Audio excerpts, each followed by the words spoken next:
Remember the 1990 Public Enemy song 911 is a joke. Flavs dancing left a lot to be desired, but behind the tongue-in-cheek lyrics lurked a long-standing frustration in many communities of color, that police and ambulances seemed to take forever to respond to 911 calls in predominantly Black and Latino neighborhoods. But is it really true? Can an ambulance refuse to respond to a 911 call because it's in a bad part of town? The short answer is no, says Kathy Chittister, director of the Los Angeles County Emergency Medical Services Agency, one of the largest emergency response systems in the United States. In Los Angeles, the county contracts with private ambulance companies to serve specific geographic areas. Ambulances are required to respond to all 911 calls in those areas in less than 9 minutes at least 90% of the time. A no-show, defined as anything later than 15 minutes, carries a $3,000 fine. In Pittsburgh, Pennsylvania, every municipality in the county contracts with a private ambulance company to respond to 911 calls within its geographic boundaries.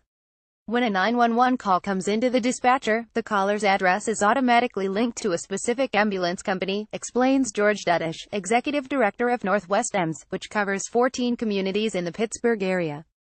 Late responses don't trigger fines in Pittsburgh, but Duddish says his ambulances arrive in less than 8 minutes to every call in every neighborhood. So that's the situation today. But 911 is a joke came out 27 years ago, when memories of a very different reality would have been fresh in many people's minds.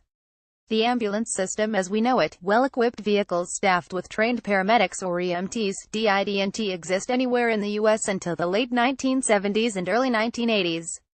Before that, emergency response was an unregulated hodgepodge of police paddy wagons and private vans, and discrimination was undoubtedly a problem.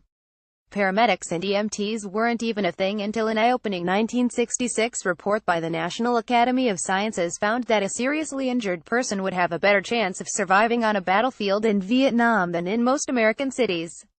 That's because the Army had trained medics who could perform life-saving procedures in the field, but civilians had to get to a hospital before any treatment could begin. That report led to the first paramedic training courses and EMT certifications by the 1970s. Chittister of LA County EMS says that before California put strict regulations and procedures in place for emergency response in 1980, private ambulance services often raced to be the first one to arrive to a call. They would siphon gas out of each other's ambulance, they would put things in the way, they would deflate tires, or they would argue over who was going to take the patient, says Chittister, comparing the antics to the 1976 Bill Cosby comedy Mother, Jug's Speed. Ambulance companies were also free to ignore calls from undesirable neighborhoods. All they'd have to do is say that they were encumbered busy so they couldn't go, says Chittister. The current system of awarding exclusive service contracts to specific ambulance companies means that providers are held accountable, Chittister says. If they don't make it to a call, you go out there and you find out why. But what about payment? A single trip in an ambulance can easily run $1,200 to $1,500.